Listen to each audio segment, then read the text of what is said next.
All right, everybody. So welcome back to the channel. I actually have a special guest, my friend Lynn. Lynn, waves to the camera. Me and Lynn are going to be talking about a very serious topic with mental health, and with mental health over everything, everybody. We like to hit all aspects of mental health, which the primary reason why Lynn is here with me, we've been discussing for the last couple weeks on relationships with mental health. And as some of you may know that sometimes we date toxic people. And we have some definitions right now that we're going to go over that's regarding certain terminologies that have actually been used on me and I didn't know how to respond. So what's the first definition that we're going to go over, Lynn? The first definition is called love bombing. And in your definition first, what is love bombing, to simplify? So, do you want the definition or just an example? Give me the definition first. So the definition of love bombing is a form of psychological and emotional abuse that involves a person going above and beyond for you in an effort to manipulate you into a relationship with them. It looks different for everyone, but it's usually involved in the form of, excessive flattering, praises, over communicating your feelings for you, just showering you with like unwanted gifts. You don't really need it, just giving you like expensive gift, Okay. on a Like in very the very beginning, like in the first 1 to 3 months where you're really trying to get to know each other. not necessarily, yeah, probably in the first 3 months, actually in the first week or two. Okay. So, they just shower you with all these gifts. Like, you don't really need it, but, they just, I guess, want you to fall for them. Yeah.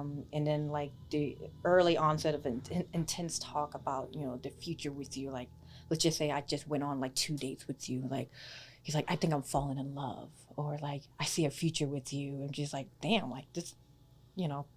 chillax. Relax. But for anyone that's been through a lot of trauma, this is what we seek for. Like, oh, I want that love. I want, to be loved, to be cherished. We look for that, Yeah. So here's the thing. When you start dating, they ask you, what are you looking for in a man or a woman? And you would tell them that.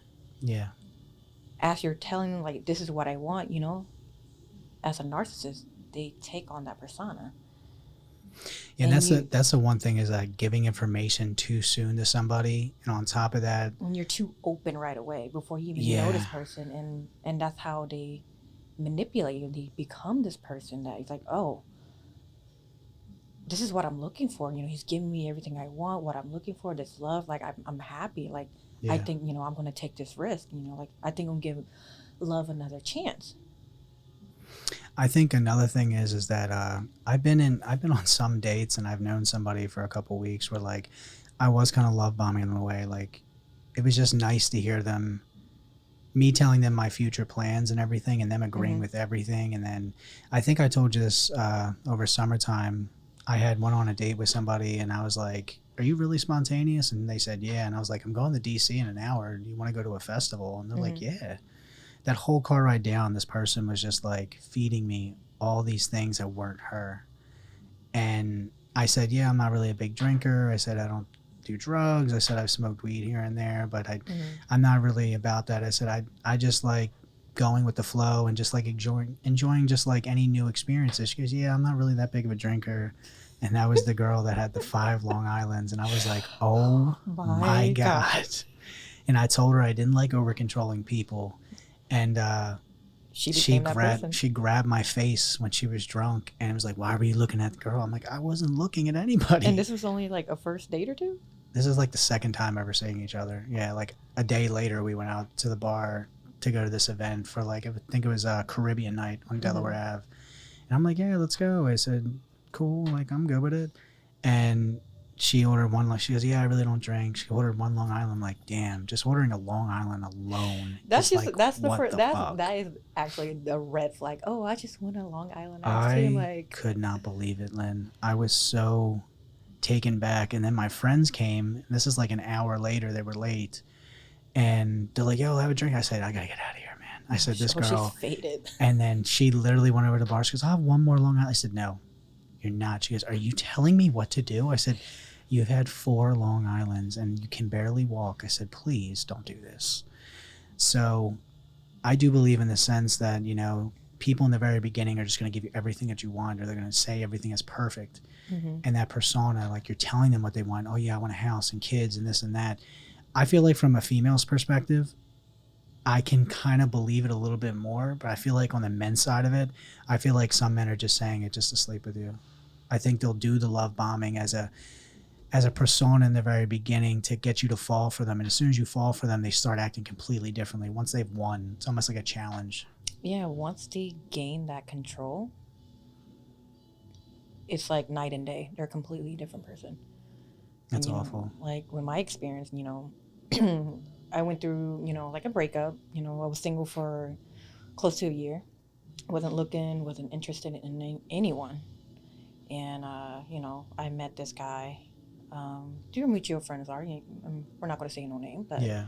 very charming, very charismatic, very smart, just very respectful. Everybody respected him in the fitness community, But one day we just ran each other at a club, having a good time. And he just, so happened to, ask me out. I'm like, I'm not really interested in, for a relationship. I'm like, yeah, we can casually date, but, I don't think I'm ready because, Yeah. like months ago, like I went through a breakup, like I do want time for myself. For sure. And I told him, Respectfully, it's yeah, nice to and, tell and he somebody was like, that. oh, I respect you, like I'm not going to rush it into anything. But here's the thing. He took his time with me. Oh. Yeah, he took his time. Like he was very patient. And looking back at now, there were signs, and I completely just ignored Just it. disregarded it. I really did. We went on the first, second date. It was great, and then 2-3 weeks later, it was Valentine's Day. He got me a big ass bouquet of flowers, and then he gifted me an iPad and a laptop. Whoa. And I'm like, I'm not a materialistic woman, I don't Yeah. need that. Like for me, it's just like act of service. Just I don't need stuff like that. And I'm like, no, this is too much, like I Yeah. just met you like 3 weeks ago. He's like, no, I don't know what else to get you. I'm like, no, the flower is just fine. Like I'm happy for that. But like this iPad, this laptop, like I don't really need it.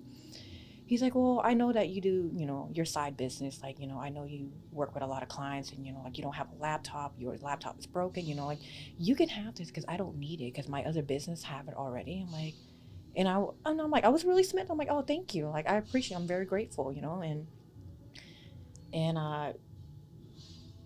from that day on, I'm like, all right. Like, I felt kind of weird. Like, Yeah. I don't receive gifts like that. Like, I'm really bad. My love language is gift giving. So like when I give things, I feel great. But when people give them to me, I'm just like, what are you doing? Exactly. Because we're Yeah. not materialistic. Yeah. I'm not. I can't physically do it. But you also got to realize, I guess in that sense, who has he dated before you that he thinks it's appropriate to buy something like that? Again, it's nice, but like in the very beginning, I feel like I'd feel better if we're like a couple months in. I'm just Yeah, like that's fine. A everything's couple so, but in the very beginning, it almost goes like, damn. You're still learning to get to know each other. Yeah. And this is only like week 2 or 3, I believe. Yeah, it's wild. And I, we had a good time. We went on, our date. It was great. Do you think something that big so soon on? Do you think that's just like winning you over? Like, you think that's like honestly, the trick? I not every time, but it depends on like the time frame. The time frame for sure. Definitely the time frame. The way I think it is like just giving somebody like that so soon. It's almost like, all right, I got that in the bag. I gave her this. She knows I care. She ain't gonna leave somebody like me if I'm doing this early on. You know what I mean? Like thinking in that type of mindset. Exactly, but at that time, my mindset, I was not there. I was kind of like checked out. I didn't want to be in a relationship, but yeah, somehow he showed me like a light. Like, oh, this might, you might like this. So he gave me bits and pieces like what our future would be. Like he was, he was very good with communicating.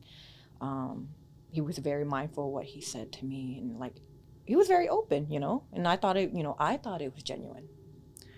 It just can all be a front. Like I said, you don't know someone until like well, number one, the first 3 months they can't hide it, but then once you get through the 4 seasons with somebody, that's how you really start to know them. But after the 3 months, you start seeing things go downhill where the red flags are coming up more and more, and then you're like, wow, I have so much time invested in this. What am I doing? How am I going to do this, et cetera, et cetera. Yeah, and then fast forward to like You're a year or two deep, and you're actually fast forward into almost 6 months. You know, like we had our, you know, we had our first fight. You know, usually every relationship we're always going to have some kind of bickering. Of course, it's normal. Yeah. But this one little fight, like, it was just so dramatic. It just blew up, and I'm like, you know, like, look, I'm so sorry. Like, if I offended you, just let me know. Like, we can talk about it. There's no need to be like. That's also weird when someone takes it to extreme. They lash out like over something that was minimal. You know, it just red flag. And I thought, like, you know, I'm looking at he told me about his trauma. Like, you know, it could have been a trigger. You know, we all have trigger, you know. The sad part is when people tell you you're the trauma, you want to be understanding as a human being. Like, I love it when someone can open up and tell me about their trauma. So that we don't, you know. But some people, well, that too, but some people also use it as an excuse so that every time they do it, you know my trauma. This is why I do this. And that's the thing with it, is that some people take it to the extreme of telling you, like, hey, you should know this. Others do it as just like a way out. They're like, all right, I'm telling her my trauma so that this is an excuse for next time it happens, not that. To justify their action. Yeah, pretty much. And that's the saddest part about it.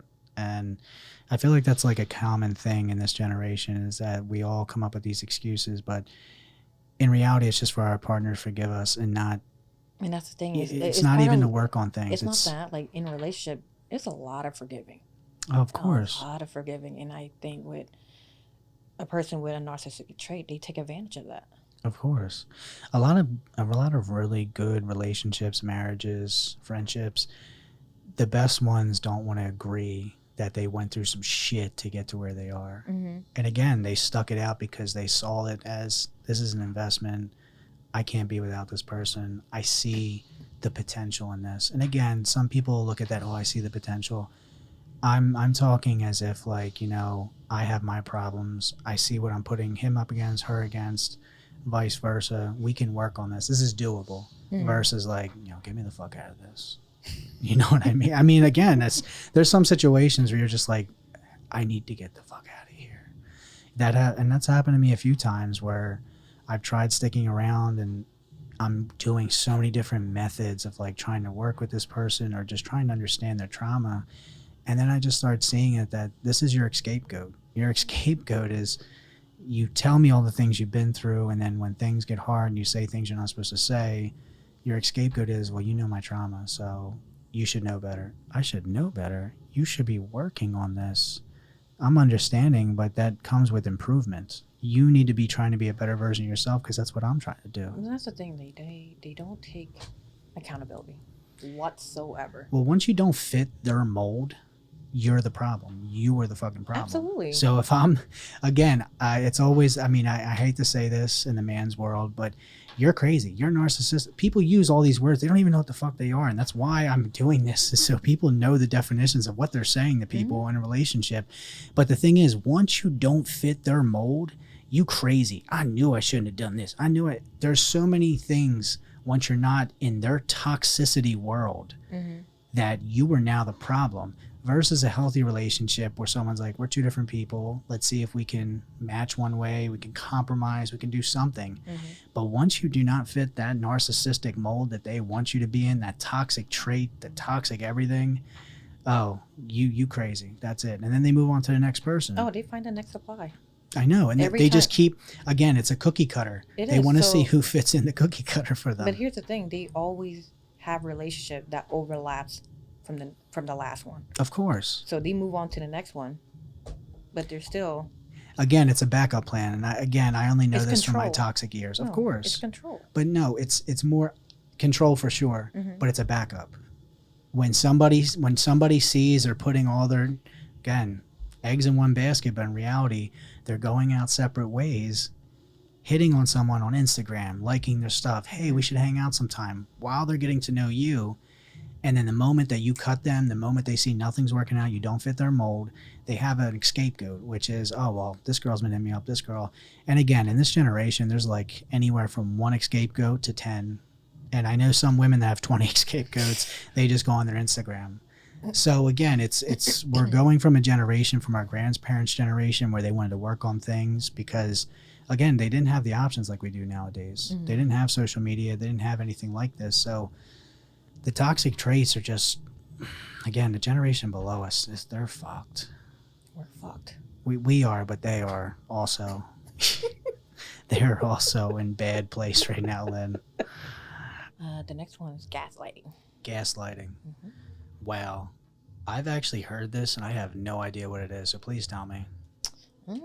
So gaslighting is a form of psychological manipulation in which the abuser attempts to sow self-doubt and confusion in their victim's mind. Typically, a gaslighter are seeking to gain power and control over the other person, and distorting reality and forcing them to question their own judgment and intuition. So, give me an example of gaslighting. oh, you're overreacting. Okay. I only did this because I love you. Oh, that's a really good You one. made me do it. You made me do this. You did this. Oh my God. You know, I'm only telling you this because I love you. Wow. It's all your fault. Okay. So again, I've been in relationships like that as well, where there's a lot of gaslighting going on. But to be honest, I've actually done somewhat similar of that. In reality, I felt that sometimes I dated somebody that wanted to get a rise out of me, and they knew what bothered me, so they would do those certain things just to get kind of attention. You know what I mean? And I guess that's a form of gaslighting in a way. It's like, you made me do this, or because I've heard that plenty of times, and like literally I think people just want to get a rise out of certain people to a certain extent just to see how far they can push them. And what's crazy is I was talking to somebody before, and this was just through text message. We didn't really get a chance to actually meet up in person, but they kept saying weird comments, and the one comment is like, I can't read you. And I'm like, all right. And like, after they said that, I said, well, it's kind of hard to read me through text. I said, once I actually am on a first date with somebody, I really open up. I said, it's not that I'm being short with you. It's just like, I feel like I've said these questions and answers over and over again to people, and it's just like bland to me at this point. I said, it's not your problem, it's mine. And then they started attacking my character a little bit. And I'm just like, oh, wait a second. You want to get a rise out of me because you're trying to read me. I said, I don't do well with tests like this. She goes, well, how else do you want me to get to know you? I'm like, so you think getting a rise out of me is going to let me tell you certain things about me? I said, no. I said, communication's the way to go. I said, I do not like it when people put me through a test. I said, and again, relationships, there's a lot of tests, but they're natural. There's no doing certain things for your person to actually act out. I think that is a way bigger form of manipulation. And I don't agree with it. When you go through life experiences, and I think that's why people just want to know if you're the one. So what they want to do is they want to put you through these tasks, see how you handle certain things. You know what I mean? These tests. Like a girl going out with her friends. Oh, I'm going out with my friends tonight. And the guy can be like, all right, cool. Just let me know when you get back, this and that. And like, no communication throughout the entire night. Her friends, none of them posting stories. What the fuck is really going on? When you have a female you're dating and they're friends and they're the type to go out to the club and do all this shit. And always and posting it's on like, social media. Yeah, always post on social media, their stories. But yet, when you get back home, when you're home just chilling and it's like 11, 12 o'clock and there's no stories up on all four of her friends' pages and hers, what the fuck is really going on? And so you're sending her a text like, hey, everything all right? What's going on? And they would lash out and say, what, were you keeping tabs on me? Yeah. In reality, she probably has a private profile or has close friends that they all send them to. And that's what they do. Oh, so dude's paying her bills. It's like, oh, I'm my own person. Like, I don't need you checking up on me. Why are you keeping tabs on me? Basically what they're doing, it's a form of gaslighting, shifting blames. Yeah. They're shifting blame and make you feel like, oh, maybe I might be too controlling. But basically, twisting your sense of reality. Yeah. Making you think outside the box, which you're not supposed to. And you know what's crazy? I actually had a girl I was friends with, and she was dating a guy, and she was starting to lose her touch with reality because he was making her think he was constantly cheating on her, but he would make her think that she was crazy, over the top, and like he would just he would put this incentive in her mind. It's all in your head. She was doing very bad, and now checking in on her a couple years later, like I've kept tabs on her and talked to her. She's doing very well now, and she's actually having a baby. But I remember how mentally distraught she was, that she had to question herself to me. She was, am I a good person? Like, do you think I would do this? Like, do you think I'm toxic? I'm like, why are you saying any of these things? And she would tell me the amount of abuse this guy was doing to her. And a lot of women don't understand that they get stuck in a situation with somebody that's like a narcissist. And Hey, don't forget, women do it too. women do it too. I will imagine, but men do get abused by women too. they do. I went through that for almost like 2 years with somebody that you know, and it was awful. And they really made me out to be crazy. They knew what they were doing to me, and when I would get upset and be like, I'm not getting what I want out of this, they're like, this is the reason why we're not together, is because you act this way. I'm like, but you're doing things, acting like you're single, saying we're exclusive, but at the same time, I'm not getting what I want out of this relationship, and I thought communication's key with you. So it's just somebody that's using you, or somebody that doesn't have true intentions of like being with you. They will make up every excuse in the book. They will get their friends to cover for them. And I always say this, is that like, if you want a successful relationship, and I just saw this on a Instagram meme the other day, guy was doing a podcast, and I agree with this 100% because I've said this before. If you have toxic friends, meaning a good friend to you is not somebody that is going to agree with all of your enabling you. Yes. I've had friends that I thought were friends that were literally, oh no, man, you know, you're doing everything right. Fuck her, this, that. I want the type of friends that they're going to defend my other person. Call you out on your shit. And again, making sure that you take accountability. The only person I can say that does this is you, Lynn, and then my other friend, Hanifa, and I do the same to her. And that's real friendship to me, is that, you know, me and Hanifa are very close, and when she would call me and like just ask me things that were related to guys, like, hey, like, what would you do in this situation? And I would tell her, I'm like, yo, you were overreacting. I said, if I were you, I would apologize. And she would listen to me because she knows, like, I'm not here to like baby you, and there's no hidden intention. Like, I'm trying to get rid of your dude. There are so many guy friends out there that are like literally like friends with girls, and they're just like, oh yeah, he's probably cheating on you right now. He's probably doing this. He's probably doing that. And it's to get you to like isolate. Yeah, but at the same time, trying to get you all to themselves, or like to make you. And again, then that guy friend is always making himself out to be this romantic person. He's always getting hurt by these girls, which I know that kind of sounds like me, but but again, it's like, it's convenience. You have a guy best friend, and you know, you talk to him about your problems, but every time you talk to the guy friend, it's like he's always siding with you versus your man. And I don't think that's a good friendship. I want people that are going to root for me to do well, but I need those friends that are like hard on me and be like, dude, why did you do this? Why would you do this to a girl that you tried so hard to keep, this and that? Like, you need friends like that versus a friend that's going to be like, fuck her, let's go to the bar, let's do this, blah, blah, blah. You can't do that. A real good friend call you out your shit when you're fucking up, you know, like, it's tough love. I prefer that, you know. I don't want you to butter me about, oh, it's okay, you'll be fine, you'll find another person. Like, no, tell me what I did. But what do I need to change? But that's the thing. So many people nowadays are so soft that they want to be comforted. And don't get me wrong, they're seeking validation. Yeah, but you also need friends that are going to comfort you, but they're also going to be a straight shooter and not confuse you. There's friends also that are trying to self-sabotage you. They want you not to be happy with your man because they're not happy themselves. I've had friends like that. That's awful. I have that one friend too. But you got to have people like that.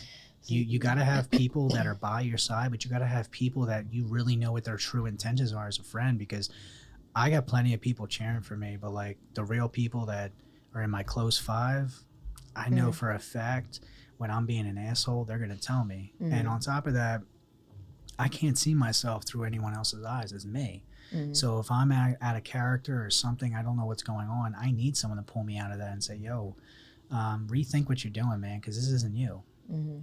A lot of people have that toxicity of friendships where that person's just going to agree with them, and I'm not for it. I've had so many people like that over the years, and to be honest, it put me in very bad positions.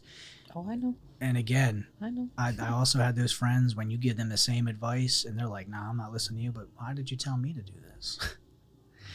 It's always weird when somebody says for you to do something, but then you watch what they do and you're like, you do the exact opposite of what you told me to do. I can't do that. Do as I say, not as I do. Nah, I'm okay. So what's the next definition that we got on here, Lynn? We got some juicy ones, everybody. We got some juicy ones. So the next definition is fawning. Please explain this to me, because fawning is just nobody something. ever heard of that. No. So we all do it. We just don't know it. So fawning is it's a behavior. It is an attempt to appease or please your partner to avoid conflict. When fawning, we prioritize our attachments to feel safe, and we defer whatever our partner wants to maintain in the relationship, and we cannot get our own needs met. So basically, you're just, walking on eggshell. You're just missing your own feelings and needs. Yeah. Like, let's just say, like, you and I got into a fight, and you lashed out on me, and I'm just like, I feel like it's like, oh, it's all your fault. The form of gaslighting. Yeah, of course. Oh, you did this. That's why I'm reacting. So I'm like, I'm over here just like, oh shit, like, I'm so sorry. I think I'm being apologetic. So I'm going out of my way to make sure like we don't start a fight. I want you to have a good day. So I'm basically walking on eggshell. Like, all right, what can I do to make him happy so we don't fight? So, I'll cook for you, I'll clean for you, make sure that I cater to you, even though I feel like shit. And he's like, I'm over here making you feel good, but I'm over here just like, damn. What about my feelings? I've been in something like that. And we all do it. Yeah. Even in not just relationship, even in friendship. Yeah. It's part of people pleasing. That's fawning, people pleasing. And so I've been in that position where like I remember dating a girl from another country, and she would overreact over the littlest things, and I just remember like I never watch what I say because I'm brutally honest when I say things, and I do know that there's some things that I need to work on when I'm speaking. Not what you say, is how you say it. How I say it, for sure. And I think that comes from my childhood traumas. But I just remember being terrified of getting into another, like this girl packed her shit, got in the taxi, was out, and then I'm calling her left and like, where are you, this and that. Like, it was so over the top that like I remember just thinking in my head, I'm like, don't mention this because she's gonna act crazy. And like that type of fear is not fair to your partner. And my biggest thing is, I think because I do have abandonment issues from childhood stuff, I don't like when I'm having a conversation, and it could be, again, I don't really like calling them arguments. I call them disagreements. We have debates. If I'm having a debate with you, my anxiety comes from moving around. And the whole like packing your stuff up while we're talking, it's a trigger to me. And to me, I tried explaining it to somebody one time. I said, listen, like, I have abandonment issues. I said, if you're the type of person that starts putting on your shoes and like packing your stuff while you're arguing, every time there's a problem, running away from it, but I'm not going to let you leave this door. I'm not going to let you leave in the middle of the night with nowhere to go. Like, in reality of it, they're only doing that just to get your reaction, which is a form of manipulation. And again, you know what's funny about that? I had mentioned that to the person. I said, listen, I feel like you're manipulating. She goes, how could I ever be manipulating you when you're doing this? I said, well, listen, I'm physically telling you what bothers me. Ever since I've told you what bothers me, you've done it every time to get a reaction out of me because I'm calm, cool, and collective. But the moment I see you packing your stuff, it brings back some childhood trauma, and I immediately start hyperventilating. I'm like, and then I start thinking like, what can I say to get them to stop doing this? And in reality, they were never going anywhere to begin with. It is a manipulation tactic. And I know there's so many people out there that are probably done with this. But here's the thing: they don't want to discuss what they did. They wanted to, of course, discuss about your reaction. They want to discuss shifting blame. Yes. And it's, again, shifting the blame, going over how I reacted, but telling them, hey, I react again. Basically Case in point. dismissing what they did and not taking accountability. Yes. And then telling them straight up, hey, listen, I only acted this way because I told you this is a trigger to me. And it doesn't matter this, and that. Again, I'm telling you how to respond to me. Again, I always use this expression. A person that really invests time in me and gets to know me even the littlest bit, my arm can be cut off. If the right person approaches me and says, hey, it's going to be okay, I can forget about it. I really can. And again, I remember when I had gotten stabbed in another country, and I was laying on the ground, I was bleeding out. A little too much for everybody to know. But the person that was actually there to help me, she's like, hey, everything's going to be okay. We're good. They said another language, but I understood them. But anyway, that's I want a woman that is going to hold me down, that knows me for me. When they know something's a trigger to me, come over. They know how to talk to me. They know how to calm me down. I've always used that expression of like Beauty and the Beast. It's my favorite movie growing up. Me too. I used to watch it with my grandmother. I loved it. Yes, that, Aladdin, and Lion King, my top 3. But I always looked at myself as, you know, in Beauty and the Beast, because that one person that you care for most, they are the only person that can control your emotions. You know what I mean? And I feel like a real woman that holds me down or like wants to be with me, they're specifically going to know how to hold me down. They're going to know exactly how to calm me down. They'll be like, oh, my man does this, that, he doesn't like this, he doesn't like that.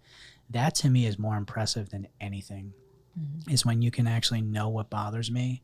Because there are people that have been together for years and they're like, I didn't know that bothered you. And I'm just like, damn, like, are you really listening to your partner? Like, it's insane. Because all they are mostly focused is I want this, I need this. Like, instead of, you know, we need to do this. Yeah. You know, like, not catering to your other partner. Like, it's most relationship and marriage are one-sided, and that's why there's a lot of breakup and divorce rate like so high, because, you know, everything is one-sided. They don't want to communicate. They don't want to take accountability. They're always shifting blame, like, well, you didn't do this, you didn't. Like, well, you know what, if you guys communicated. I think my biggest problem, and I'm still working on it to this day, is that taking it out on your person when it's not even. I realized from like the way I grew up was that when someone in my family was stressed out, they would take it out on the person they loved the most. And I feel like you're in my space, you're almost going to get the heat sometimes when I'm having a bad day, but I have to transfer that energy into just like breathing and just like understanding they're not the cause of it. They're the person that's putting out the flame. They're not the one increasing it. You know what I mean? That's not love. It's true. It's not love. It's true. So you're just an emotional punching bag. Yes, and it's taken me to this. I'm 32 years old. I turned 32 on Monday, Lynn. And I had to start, like, to be a better husband one day, or just in a relationship together. Like, I have to understand that, like, my partner's here for me, and I shouldn't be taking out my frustrations on life, work, anything. We are both in this. Yeah, we are both in this together, and that's when we have to take everything on together, one step at a time. So, and I got into that sense of almost like fawning, where like when my significant other had a bad day, you know, and they were cold towards me, they wouldn't give me a hug or kiss when they got home. I'm like, all right, they had a bad day, I'm just gonna leave it alone. But I also needed to explain to them, like, hey, like, you coming home or me coming home, you giving me a hug, and just like spending that first 5 minutes together, like, you know what I mean? Hugging, kissing, like, how's your day, this and that. Those first 5 minutes is like the best 5 minutes coming home. Know, like, and someone that doesn't, again, like, someone that doesn't greet me when I come in the house, I don't like that. I don't know if that's I don't know if that's an older thing, but like me, like when I used to come home to someone I lived with, like, they, again, maybe it's because I had this and then it was taken away. They would come greet me, how was your day, this and that, I made you food later, this, like, that type of greeting. That's love. I know. That's love. And I haven't had it since. That's love. I think that's what I've been searching for. I really have been searching for somebody that's just gonna greet me when I come home. Like, they're like, oh my God, he's home. Just excited for you to come home. Like, for me, like, I like when I come home from work, like, the first thing I want to do is just unload. Just like, I'm stressed out. Like, where's my person? Yeah. Like, I just want to just give me that 5 minutes. Just, I don't need a whole day. I just give me that 5 minutes. Just Be like the best nap you ever get when you get home to let your me just person. decompress and Yeah. go to my You person. like lay on your person, and all of a sudden 2 hours later, like, damn, Like, I'm we don't have to sleeping. talk. Like, we don't have to talk. We can be comfortable and silent. And that's the best, you know, being comfortable with each other. Decompressing is a very big essential when it comes to like successful dating, in my opinion. Mm-hmm. This has been a great little segment. Let's go on to the next definition. We're just getting in depth with this. Mm-hmm. So the next definition is called hoovering. Hoovering. Mm-hmm. The Hoover Dam. Yeah, so the term hoovering is derived from the Hoover vacuum cleaner. It's a symbol. It symbolized the narcissist's attempt to suck their victim back into their life. Someone who's hoovering will engage in love bombing, gift giving, gaslighting, guilt tripping, amongst other manipulative strategy. Um, Basically, like, I'll give you anything you want to get back with me. Or, exactly. Or you And- remember you said you want to go on these trips, and I don't like traveling, but I'll travel more if we get back together. And they keep bringing the past, like having you, reminiscing, like, oh, do you remember we used to do this? And like, Yeah. messed up, traumatized, Yeah. fucked up. Of course, we're gonna get looped right back in. It's like, as soon as you get back in, Yeah. the same cycle again. The gift giving, the gaslighting, the guilt tripping, The hoovering. that's Sucking you back in. Yep, sucking you And back again, in. I can relate to that because I've been the man where like having a falling out or just breaking up with somebody, and then like weeks later trying to come back to it after coming to my senses and like making mistakes. I'm like, listen, I shouldn't have done this. Like, I really miss us doing this, doing that. Putting in the female's perspective in their head, they're like, damn, like I'm healing and like I really still love him, but I gotta go back. You know what I mean? It's like getting in right at the last minute where you're starting to heal. They try coming back. Exactly. Right when they know they're about to lose that grip of control from you. Of course. Once they see you They don't love react bomb you anymore, right away. once you don't react, they start trying to come back. Oh, they try even harder. When they think that you're not watching their social media anymore, when they see that there's gap or you're posting more, whatever it is, they start to latch. They're like, oh, I'm losing my grip. Mm-hmm. And then they come back, feed you all the stuff they want again, and then a week later, 2 weeks later, the same fight happens. They're gone. Come back a couple weeks later. It's a vicious cycle. I was in a cycle like that for a year, and that was awful. So the hoovering cycle can last for a good 3 to 4 months. It's torturing because I went through it. I had a friend that was married for 10 years, and then for 5 years after that, when she got divorced, she was still going back and forth with her ex-husband.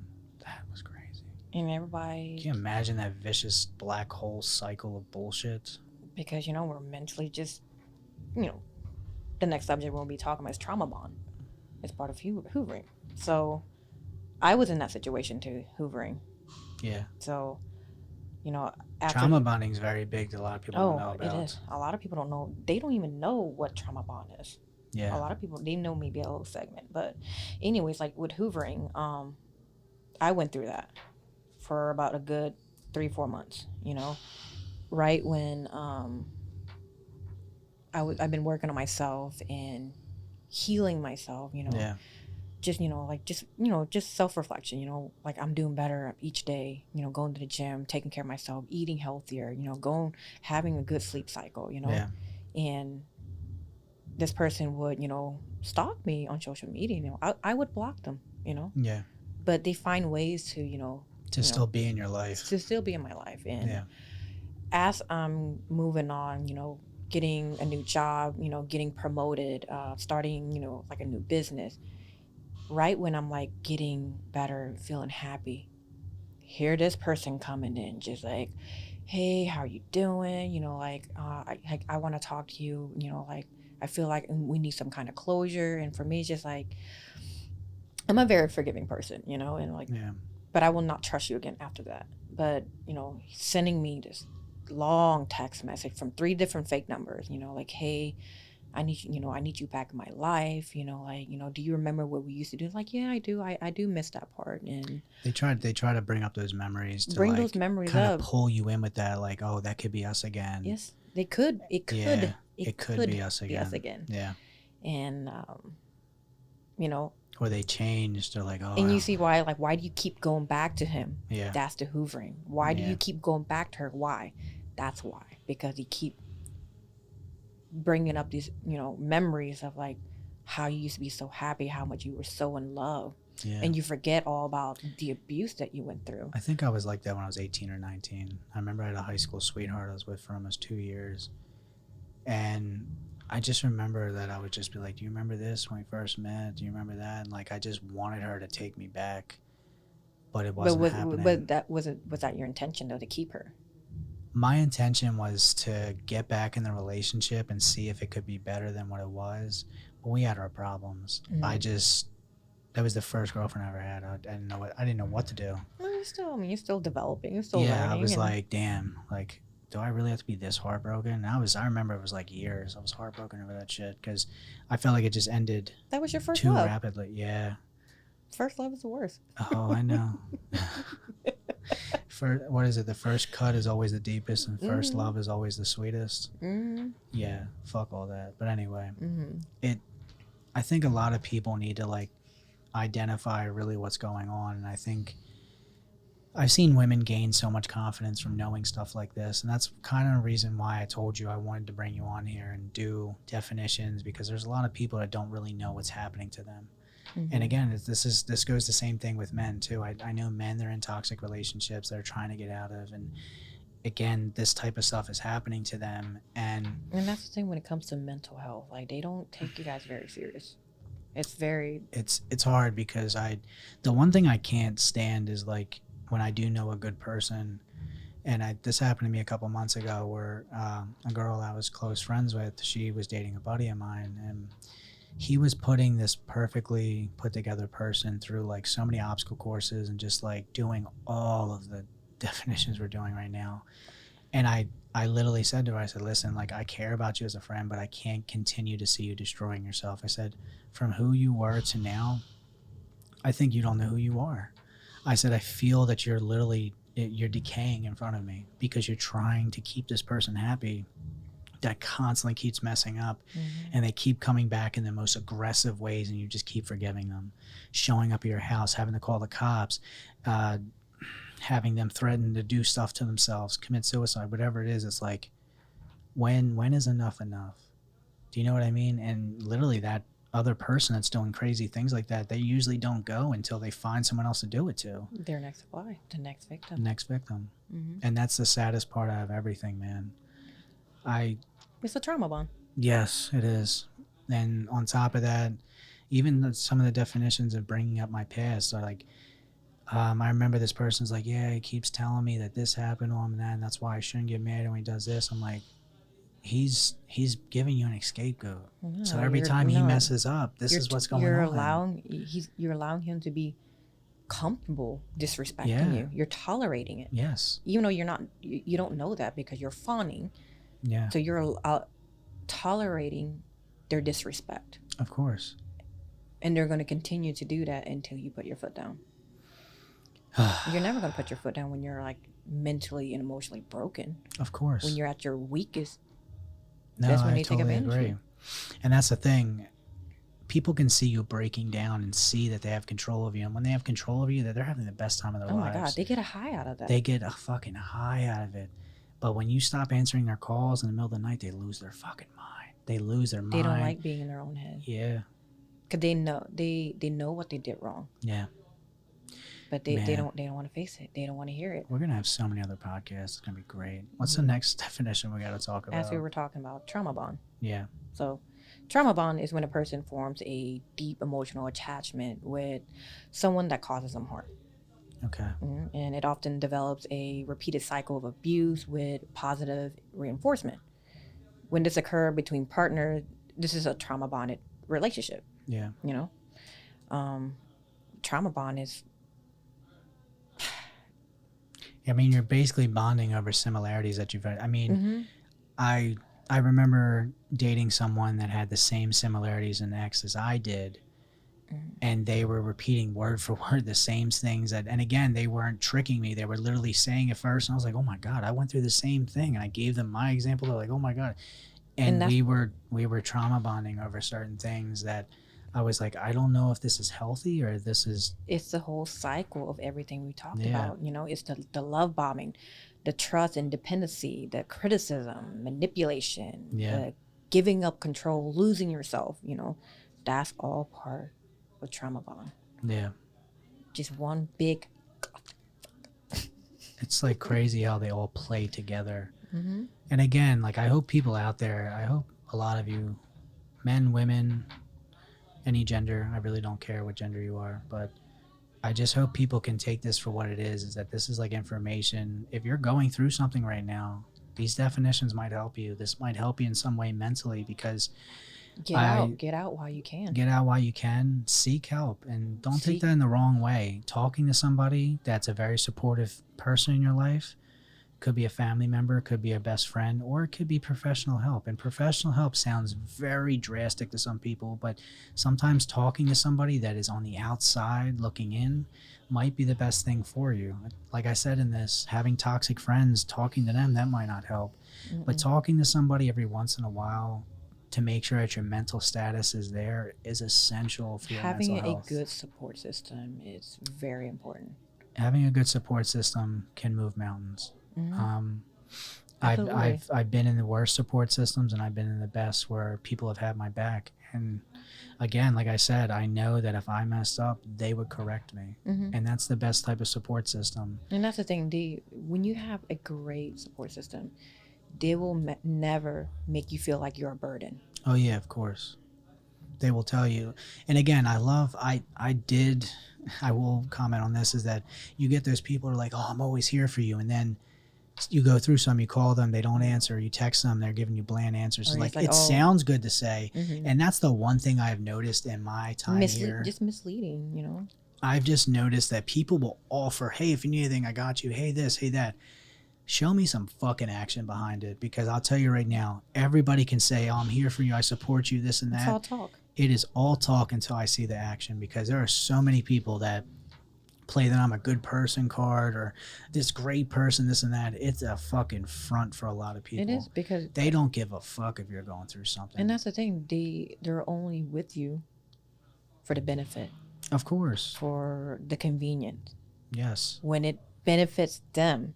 Yeah, once it starts going the opposite way and they're not being benefited, they're going. They're nowhere to be found. They're going because they're like, why am I going to do this? Making excuses. Oh, sorry, man, I can't make it. Hey, girl, I'm going through a lot right now. I can't deal with it. I'm like, damn, I'm always here for you. But what about me? I'm always making sure that you are mentally and emotionally and physically good. I would love that in return. Oh, yeah. The person I was talking about, I remember every morning I'd call, hey, everything all right with you, man? How's everything going? Any update on this and that? And like, hear this grown-ass man cry his fucking eyes out over something that he did wrong that he couldn't even admit to. He was cheating for months and months on this girl he loved, and then she finally caught on to it, and I don't know why she did this and that. And I'm like, he needed me to stroke his ego every morning by calling him and saying, dude, you're a great dude. You got this going. You got that going. That's a form of narcissism. And then I remember when he was better because he had left and went on to the girl that he was cheating on the girl with. He was now happy with her, but they weren't even happy because that girl was contacting me, telling me, what should I do? He's this and that, blah, blah, blah. He's doing this to me. And I'm just like, it's a vicious cycle for you, man. You need to take a woman and you need to break her down and do this and that and play tricks and do all this fucking weird shit in your 40s. What? Who has time for that? It's a lot. It is a lot. But I noticed when I went through one thing, I remember this person never answered their phone ever for me. And I just was like, all right, man. I'm like, you answer the phone when you're going through some shit or you need me, I answer every time. Yeah. But when it's the other shoe on the foot, no. And that's the thing, man. A lot of people don't deserve me as a friend in a lot of ways because I'm the person you can call. I'll pick you up. I'll do anything. It doesn't matter what time of night it is. I'm a premium package to my close top 5 friends. You get the premium friend package with me, everything. But some people will play that they are this close friend, but in reality, you're just there for a good time. I used to be in a friend group where I was the amusement. I would do dumb, stupid shit. I would tell them crazy stories. I'd always know all the best nightclubs to go to because I used to work at them. Like I was always that person that was the entertainment. I was an entertainer to them. I wasn't a friend. I wasn't somebody to call. They didn't invite me to their fucking wedding. They didn't Oh, tell me to come to damn. their. I know, right? Oh. How fucked up is that? Yeah, childhood friend did not invite me to his wedding, and I'm like, all right, well, it is what it is. Only use you up until they don't need you anymore, Of course, and they just discard you. of course. And again, it happens to a lot of people, and I know some people out there it's probably happened to, where you've trusted somebody, had a close friend, and all of a sudden shit went south, Mm-hmm. and it was so easy for them to leave because they weren't truly invested to begin with. Yeah. They were just there for the benefits. Mm-hmm. Oh Yeah, man, I had a friend like that. You met this person, yeah, you know, very outgoing, very high spirit, very ambition, and I hope this person get endorsement, get sponsorship, and we all have our separate lives, like we got to deal with, we have relationship, we have other circle friends that we Yeah. can relate to, even though this person was really young. I have another best friend, Yeah. love her to death, love them both, and but there's like an age gap, and they never got along, Yeah. so she got like really upset, and only hits me up when she needs something or she needs like help Yeah. with the competition, and like I guide her. I took her under my wing and Yeah. guide her. I hooked her up. Like I know, like as a competitor, it's a lot of money. Oh yeah. Yeah. So I'm going out of my way to hook her up. Yeah. She got stuff for free. She got endorsement. Like she did not have to jump through loops and bounds when I had this straight connection. Yeah. And after that, I haven't heard from her. And I've been in the same position. And to me, like damn, like you only use me for the benefit, and I was just a convenient friend. Yeah. And every time like I want to come hang out, oh, I gotta go to the gym. Like I get it. Like let's hang out. Like we don't have to go to a bar. Like I can just we can sit at home. We can chill. We can go through Yeah. talk yeah, whatever yeah. we need. Just bond. Like as a sister. Yeah. And she wasn't it. She only hits me up when she's going through stuff. Like just Yeah. being I've a had negative. friends like that. Have a friend that only hits you up when they're going through stuff, like unloading the negative. Oh my god. Oh my, it's exhausting. Like Emotionally dumping. Yes. Yes. Even though I'm going through something, Yeah. and during that time I was, and I would tell, I'm like, hey, call me later because right now I mentally cannot right now. Like, and Yeah. she got offended. And I'm like, When you and she took it. the took thing it to is, heart. when you're a true friend, emotionally dumping is it's a form of like you're literally taking on their emotion, the things they're going through. Mhm. They're emotionally dumping onto you, and you're their way of like feeling secure. Like they feel better after talking I'm to giving you. them validation. But the thing is, you know. though, that information, it probably makes you feel some type of way that they're going through it because you're a true friend. Mhm. If I hear that a girl that I'm friends with has been cheated on, beat on by some guy, I'm going to feel some type of way. Like it's going to stick with me. I'm like, damn, she's really going through this shit. Like I can't believe But it. here's the thing, it's the same shit Yes. over and over. Like, Yes. why are you complaining about this? Like, okay, you're complaining, you're stressed out about this. Let's find a solution. Yeah. They never want to find a solution. They're just so Some people are addicted to drama. I've noticed that. they're addicted to drama. They Yeah. love the attention on them. They want people feel sorry for them. They're Yeah. like, oh, feel sorry for me. Like, is that the I kind of thing? remember I went on a date before, and this girl was late. I really, no, it's the first time meeting, like traffic, whatever, I don't care. And like they were expecting me to be mad. I said, no, it's all right. I said, I've just been sitting here, just looking through the menu. I'm cool. Oh, okay. And then like they were on their phone texting, and like she's like, do you care that I'm texting? I said, no, it doesn't really matter to me. We're just getting to know each other. No, see, And, you just dismissed it, your own feeling. Yeah, but at the same time, she wanted a reaction out of me. She wanted to see. It was a test to me. Like, do you want to see who I'm texting? Why do I care who's texting you? You're not. We're just getting to know each other. That's just disrespectful. It is, but it was a form of like. There's some women that are just addicted to drama. Like I've noticed They that live off of that. there are 3 girls in my hometown of Delco that I just have to bring it up because. Do you remember I told you I dated a girl from Barbados? Mhm. She lived here in the States, but like this girl I was like so in love with. Like I literally generally just was infatuated by her. I loved, the way she brought her culture into everything. She would teach me certain things. Like you know how I love people of different culture and traveling, whatever. And we just both had that personality. When I was at Secrets in Ocean City, Maryland, I saw these 3 girls I used to know. And backstory is the one girl that I know, she dated my friend that unfortunately took his life. And there was some rumors that she might have been the cause of it, which was not true. But I was crazy upset about it. That's heavy. It's crazy upset about it because people were making up lies. And at the time, I was not who I should have been, and I said some things that I shouldn't have said, and I apologized, and she said it's water under the bridge. Now, fast forward to almost 2 years later, these girls are looking at me from across in Secrets. We've been to Secrets before, and I literally, the girl's like, hey, do you know those girls? They keep staring at you. I said, well, I'm cool with them, but I don't know if I'm cool with them anymore. It's like up in the air because I had fallen out with one of them. So as we're walking by, they say, oh, girl, you're so beautiful, and start a conversation. I come over. They say, hey, it's so good to see you. Every time I walked away, they told this girl, hey, get away from this man. This man is crazy. He's dated so many girls in our area, this and that. I have never dated anybody in Delaware County. My first high school sweetheart. That's the only person I've ever dated in Delco. That's it.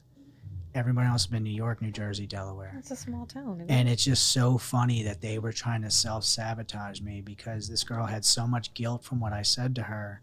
When again, I don't know if it was true or not. People said it wasn't, but maybe she had that much guilt that she had to self-sabotage my new relationship. And luckily, this girl was so smart. She pulled me aside and said, listen, like, I don't want you hanging out with those girls. I don't want you talking to them. They're trash. And I said, oh, what the fuck happened? She goes, they told me to get away from you. They told me you were bad. She goes, I know you're none of this. She goes, these girls are sabotagers. They're home wreckers. She goes, stay the fuck away from them. And honestly, ever since then, there have been so many people that have reported back to me on these fucking women, which I don't know why.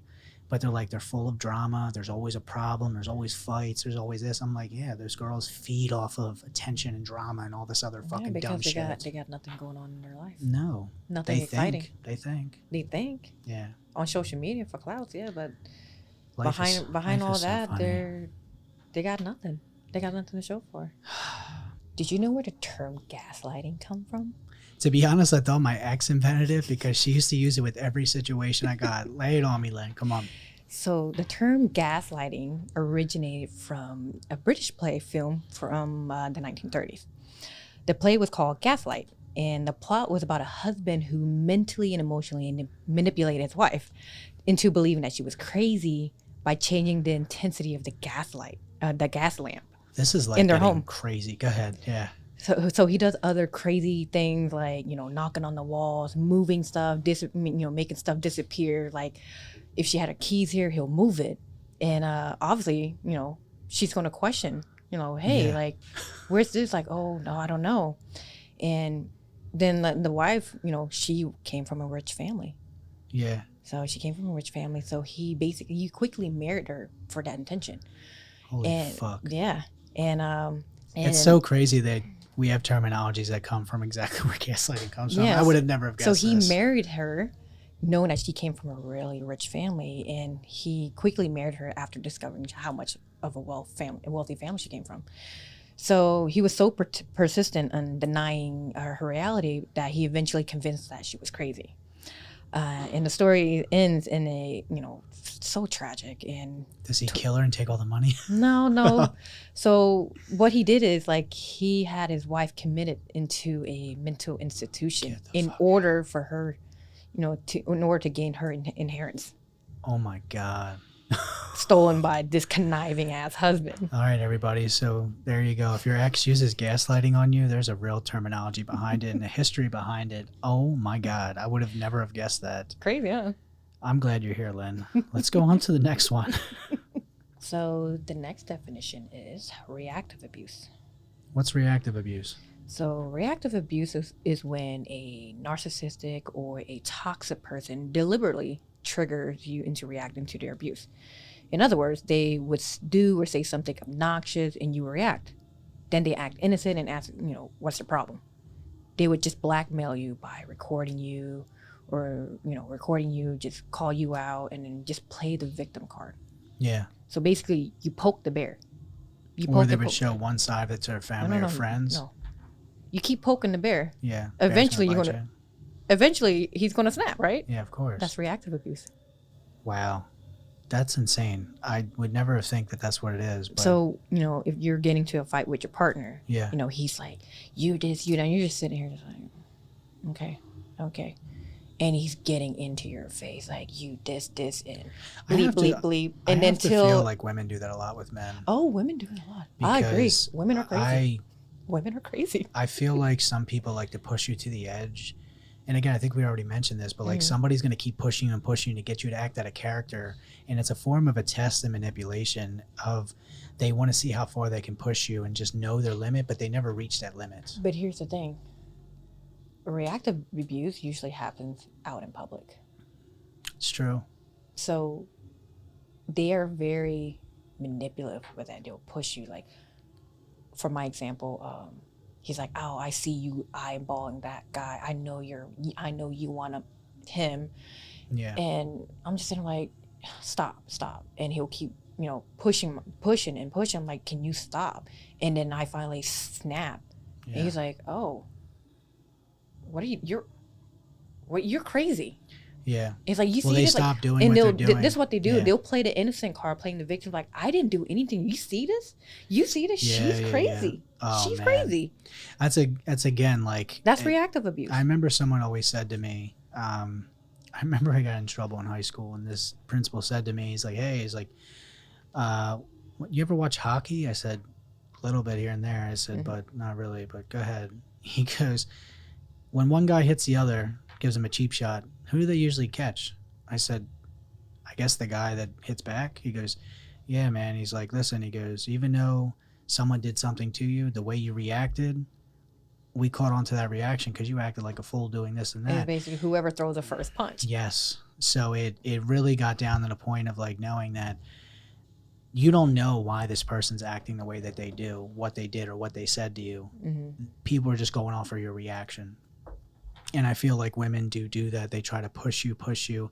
And I've actually had women like that at nightclubs where they were entertaining somebody by walking past them, or I was just seeing little tiny hints and signs of little stuff. And I'm like, do you really want me to flip this bitch upside down? Like, I'll really fuck this place up. I think it was at Noto at the time. And I was just like, the girl I was with, like, some guy came up and hugged her from behind, and I like pushed him. I said, yo, what the fuck? And she goes, yo, relax, he's one of our friends. I'm like, first off, he should actually, I remember that.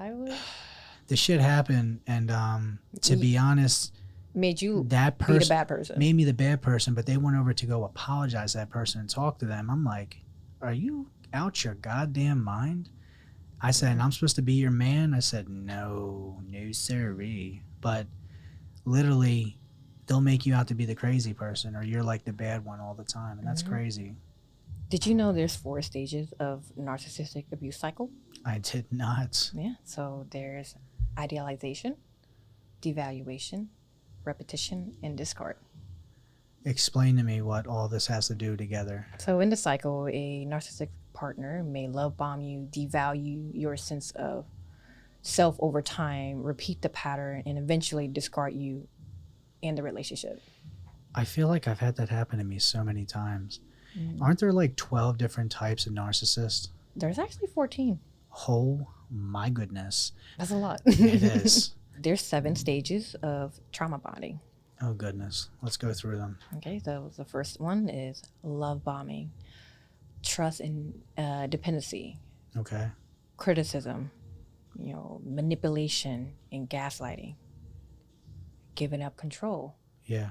Losing yourself. And then the dangerous one is you're chasing that high. Yeah, of course. So Lynn, in your opinion, what are the 4 things that narcissist survivors struggle with after getting out of a narcissistic relationship? So the survivor struggle with, looking for red flags everywhere. For sure. Struggling to trust people, being hyper vigilant, always on a fight or flight mode. Okay. And disassociation, zoning out, coping with, their whatever they're doing. It's crazy in this generation. I feel like so many people have all these four things, or they have at least one of them. Mm-hmm. Because they've dealt with somebody that's been a narcissist in so many ways. What are your feelings on someone taking you out to the Cheesecake Factory? I love Cheesecake Factory. What's wrong with that? I just love the cheesecake, but I will say that I'm not impressed by their food, but they do have like 10,000 things on the menu to choose from, which I do like. I will say that. I mean, they have some great drinks menu. They do. I'm mostly there for the cheesecake, to be honest, but at the same time, seeing all these videos and reaction videos of women saying, if a man's taking me to Cheesecake Factory, he ain't it. The video that went viral is because the girl was an hour late and they lost the reservation. And that's why they had to go to Cheesecake Factory as a last resort. He could have taken her to fucking McDonald's or some shit. Well, but that's her fault. Again, that's what I mean. And the thing is, at least he was trying to like be a problem solver. You know what I mean? Mm-hmm. Problems happen. Here's the solution. It's really a man that's trying to do it. Mm-hmm. And Cheesecake Factory, I'm not going to lie, I just don't think, to be honest, I might take a girl next week there. I don't know. Who cares? All right, maybe not next week because I'm not really dating people like that. But you know what I'm saying.